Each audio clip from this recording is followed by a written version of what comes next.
കേരളത്തിൻ്റെ സ്ഥിതി എന്ന് പറയുമ്പോൾ ഇന്ത്യ രാജ്യത്തിൽ ഏറ്റവും കൂടുതൽ തൊഴിലില്ലായ്മയാണ് കേരളത്തിൽ.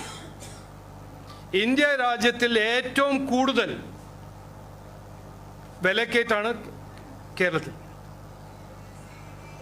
എന്നിട്ട് 4-5 ദിവസം മുമ്പേ ഇവിടുത്തെ CPMൻ്റെ സ്റ്റേറ്റ് സെക്രട്ടറി പറഞ്ഞു, ഞങ്ങൾ ചൈനയെക്കുറിച്ച് വലിയൊരു അഭിമാനമുള്ള ഒരു പാർട്ടിയാണെന്ന്. ആര്? CPM.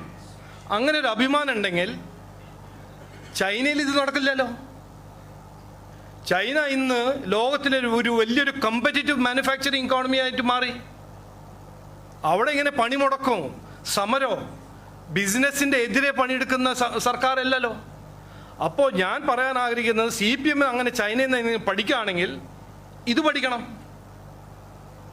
അവിടെ തൊഴിൽ അവരെങ്ങനെയാണ് സൃഷ്ടിക്കുന്നത്, അവിടെ എങ്ങനെയാണ് ഗ്ലോബൽ ഇൻഡസ്ട്രീസിൽ നിന്ന് ഇൻവെസ്റ്റ്മെൻറ്റ് കൊണ്ടുവരുന്നത്. അത് ഇന്ത്യ ചെയ്യുമ്പോൾ കേരളം അതിൻ്റെ ഒരു ഭാഗമായിട്ട് നമ്മൾ മുമ്പോട്ട് പോകണം. ഇന്ന് ഇത് ചെയ്യുന്നത് ശരിയല്ല. ഒരു വികസിത കേരളത്തിൻ്റെ എതിരെ ആണ് ഇങ്ങനത്തെ ഈ പണിമുടക്കും ഇങ്ങനത്തെ ഒരു സ്ട്രൈക്കും. 11-ാം തീയതി രാത്രി നമ്മുടെ ആദരണീയായ ആഭ്യന്തരമന്ത്രി ഹോം മിനിസ്റ്റർ തിരുവനന്തപുരത്ത് എത്തും. അദ്ദേഹം 12-ാം തീയതി 11 മണിക്ക് നമ്മുടെ സംസ്ഥാന ഓഫീസ്, ഈ സ്റ്റേറ്റ് ഓഫീസിനെ ഇനോഗ്രേറ്റ് ചെയ്യും. അത് കഴിഞ്ഞിട്ട് 12:30 മണിക്ക് അദ്ദേഹം പുത്തരിക്കട്ട മൈതാനിൽ ഒരു പബ്ലിക് പ്രോഗ്രാമിൽ പങ്കെടുക്കും. അത് ഞങ്ങളുടെ ലോക്കൽ ബോഡി ഇലക്ഷൻ്റെ ഒരു ക്യാമ്പയിൻ്റെ കിക്ക് ഓഫ് ആയിട്ടാണ് ഞങ്ങൾ കാണുന്നത്. അദ്ദേഹം പിന്നെ അത് കഴിഞ്ഞ് ലീഡർഷിപ്പിൻ്റെ ഒപ്പം ഒരു മീറ്റിംഗ് കഴിഞ്ഞിട്ട് 3:30 മണിക്ക് ഡൽഹി പോകും. ഇനി രമേശ് ജി സംസാരിക്കും. ദേശീയ പണിമുടക്ക് എന്ന പേരിൽ കേരളത്തിൽ അപ്രഖ്യാപിതമായ ബന്ദ് നടത്താനാണ് സംസ്ഥാന സർക്കാർ ശ്രമിക്കുന്നത്. ഈ പണിമുടക്കും ബന്ധം ഒരു സർക്കാർ സ്പോൺസേഡ് ബന്ധാണ്. സർക്കാരിൻ്റെ എല്ലാ സംവിധാനങ്ങളും ഉപയോഗപ്പെടുത്തി കേരളത്തെ സ്തംഭിപ്പിക്കുവാൻ ഒരു ഗവൺമെൻറ് തന്നെ നേതൃത്വം കൊടുക്കുന്നത് അങ്ങേയറ്റം ജനവിരുദ്ധമാണ്, രാജ്യ താൽപ്പര്യത്തിനെതിരുമാണ്. ഒരു ദിവസം കേരളം സ്തംഭിക്കപ്പെടുമ്പോൾ 600 മുതൽ 1000 കോടി വരെയാണ് കേരളത്തിൻ്റെ സാമ്പത്തിക നഷ്ടമായിട്ട് കണക്കാക്കപ്പെടുന്നത്. ഇത്രയും വലിയൊരു സാമ്പത്തിക നഷ്ടം കേരളത്തെപ്പോലുള്ള സംസ്ഥാനത്തിന് താങ്ങാനാവുന്നതിനും അപ്പുറത്താണ്. അതിന് ഗവൺമെൻറ് തന്നെ നേതൃത്വം കൊടുക്കുക എന്ന് പറയുന്നത് കേരളത്തിലെ ജനങ്ങളോടുള്ള യുദ്ധപ്രഖ്യാപനമാണ്. കേരളത്തിൻ്റെ വികസനത്തെ പുറകോട്ട് നയിക്കാൻ വേണ്ടിയിട്ടുള്ള പരിശ്രമത്തിൻ്റെ ഭാഗമായിട്ട് മാത്രമേ അതിനെ കാണാൻ വേണ്ടി സാധിക്കുള്ളൂ. രണ്ടാമത്, ദേശീയ പണിമുടക്ക് എന്ന പേര് തന്നെ അപ്രസക്തമാണ്. രാജ്യത്തെവിടെയും ഈ പണിമുടക്ക് ബാധിക്കുന്നില്ല. ഇന്ത്യയിലെ വ്യാവസായിക നഗരങ്ങളെയോ സാമ്പത്തിക നഗരങ്ങളെയോ ഒന്നും ബാധിക്കാതെ കേരളത്തിലെ ജനങ്ങളെ മാത്രം എന്തിനാണ് ഈ IND മുന്നണി ഇങ്ങനെ ശിക്ഷിക്കുന്നത് എന്നുള്ളതാണ് ഏറ്റവും പ്രധാനപ്പെട്ട പ്രശ്നം. അതുകൊണ്ട് നേരത്തെ ഇവിടെ സൂചിപ്പിച്ചതുപോലെ തൊഴിലാളികൾക്ക് സമരം ചെയ്യാൻ അവകാശമുണ്ട്. പക്ഷേ ജനങ്ങളുടെ അവകാശത്തെ സംരക്ഷിക്കാനാണ് ഗവൺമെൻറ് തയ്യാറാകേണ്ടത്. ജനങ്ങളുടെ സഞ്ചാര സ്വാതന്ത്ര്യത്തെയും തൊഴിലെടുക്കാനുള്ള അവകാശത്തെയും സംരക്ഷിക്കുക എന്നുള്ളതാണ് ഒരു ഗവൺമെൻറ് തയ്യാറാകേണ്ടത്. അതുകൊണ്ട് ഈ പണിമുടക്കിനെ നേരിടാൻ ഗവൺമെൻറ് തയ്യാറാകണമെന്ന് BJP ആവശ്യപ്പെടുകയാണ്. പണിമുടക്കുന്ന തൊഴിലാളികൾക്ക് ഡയസ്നോൺ ഏർപ്പെടുത്താൻ സർക്കാർ തയ്യാറാകണം.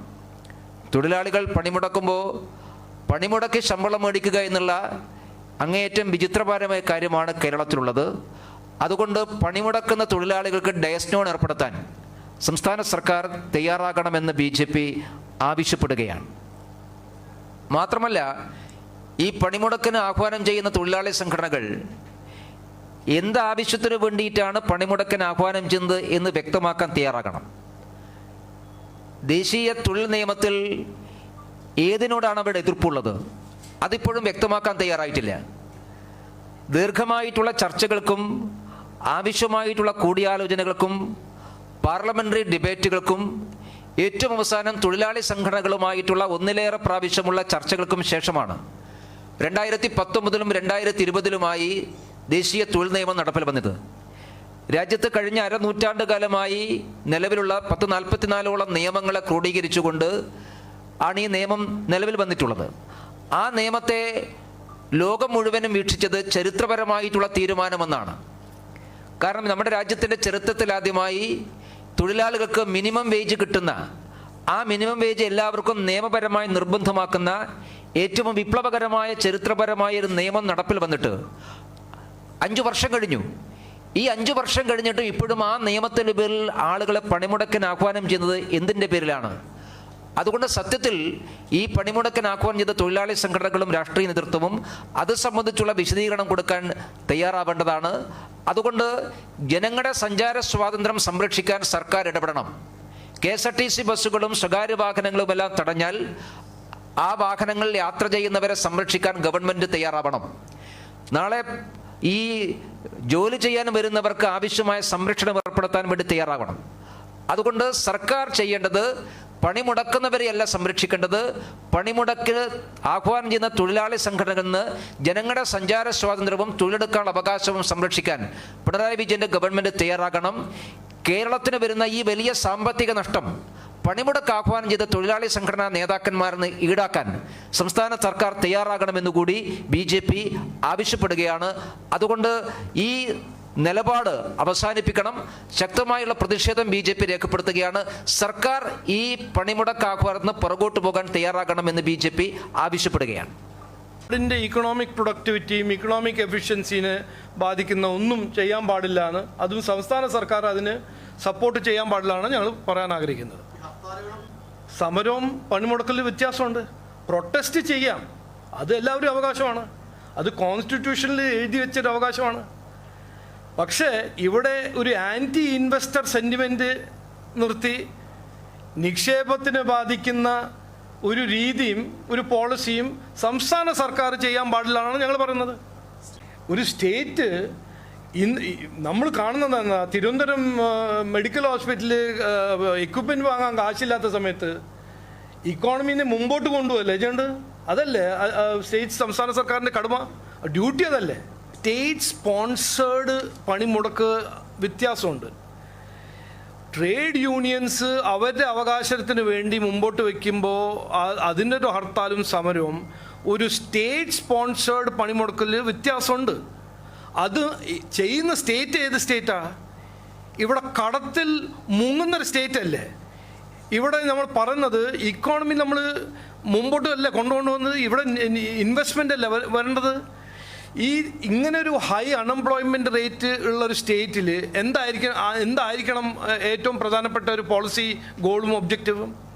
ഇവിടെ തൊഴിലുണ്ടാക്കുക, ഇൻവെസ്റ്റ്മെൻറ്റ് കൊണ്ടുവരിക. അപ്പോൾ അതല്ലേ ഏറ്റവും പ്രധാനപ്പെട്ട സംസ്ഥാന സർക്കാരിൻ്റെ മെസ്സേജ്. പക്ഷേ നമ്മൾ കാണുന്നത് എന്താണ്? സ്റ്റേറ്റ് സ്പോൺസേഡ് പണിമുടക്ക്. ഇത് 4 കൊല്ലത്തിന് ചെയ്തില്ലല്ലോ. അപ്പോൾ ഇതിൽ ഒരു വ്യത്യാസം നമ്മൾ കാണണം. എല്ലാം ഒരു ഐഡിയോളജിക്കൽ ഒരു ബ്രഷ് ഇട്ടിട്ട് കാണേണ്ട ആവശ്യമില്ല. ഇവിടെ തൊഴിലില്ലായ്മ ഉണ്ട്. രാജ്യത്തിൽ ഏറ്റവും കൂടുതൽ അൺഎംപ്ലോയ്മെൻറ്റ് കേരള നാട്ടിലാണെന്ന് ആർക്കും സംശയമില്ല. ഇവിടെ ഇൻവെസ്റ്റ്മെൻറ്റ് വരുന്നില്ല, ആർക്കും സംശയമില്ല.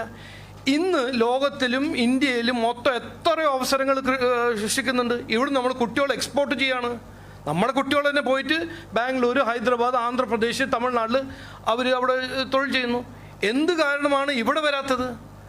ഇത് ചോദിക്കുമ്പോൾ അതിൻ്റെ ഒരു ഉത്തരമാണ് സ്റ്റേറ്റ് സ്പോൺസേഡ് പണിമുടക്കുണ്ടെങ്കിൽ എന്തിന് ഇൻവെസ്റ്റ്മെൻറ്റ് ഇവിടെ വരും? മാറിയിട്ടുണ്ടെങ്കിൽ നാളത്തെ ഇത് നടക്കുമോ? ഞാൻ അത് തയ്യാറാണ് അത് വിശ്വസിക്കാൻ. അല്ലല്ല, മുൻകാലത്ത് എത്രയോ കാര്യങ്ങൾ ഉണ്ടായിരുന്നു, അതെല്ലാം മാറി. പക്ഷെ ഇത് നടക്കുന്നതും ശരിയല്ല. അത് പറയാനാണ്. ചേഞ്ച് ഉണ്ടായിട്ടില്ല എന്ന് ഞാൻ പറയുന്നില്ല. BJP ഇവിടെ ശക്തമായിട്ട് എത്രയോ കൊല്ലമായിട്ട് ഇത് പറയുന്നതല്ലേ. ഞങ്ങളുടെ ഒരു ഐഡിയോളജിക്കൽ, ഞങ്ങളുടെ ഒരു പ്രവർത്തനത്തിൻ്റെ കുറച്ചെല്ലാം ബെനിഫിറ്റ് കിട്ടിയിട്ടുണ്ടെന്ന് എനിക്ക് വിശ്വാസമുണ്ട്. അത് ഞങ്ങൾ ചെയ്തതാണ്, അത് ലെഫ്റ്റ് ചെയ്തൊന്നുമല്ല.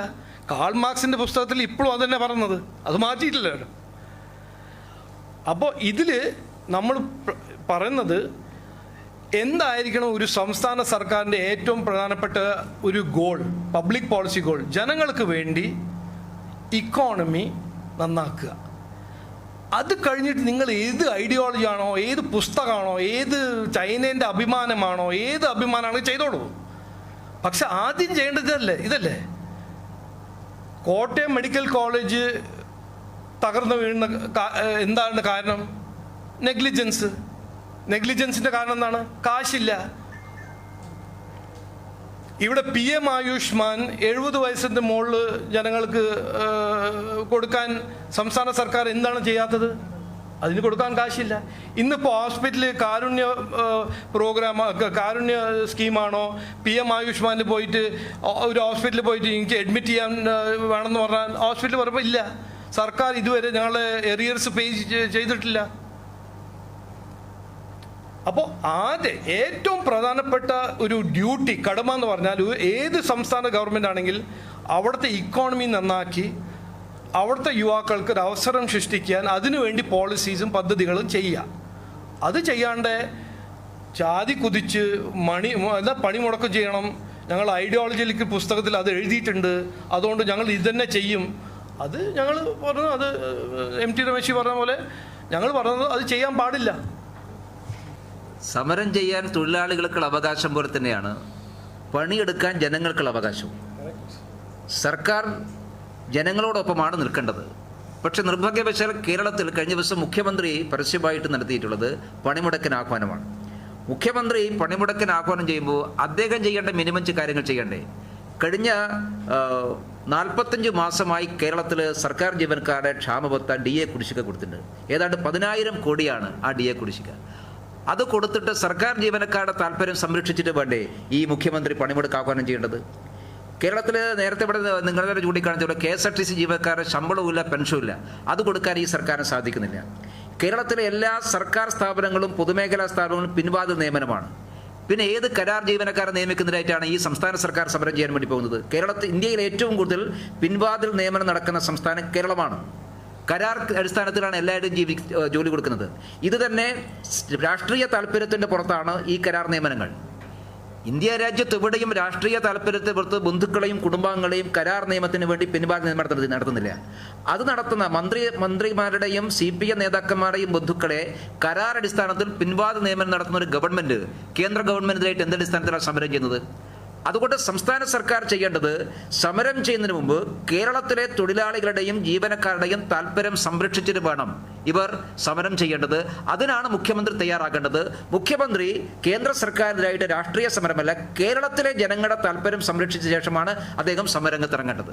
അതാണ് BJP ആവശ്യപ്പെടുന്നത്.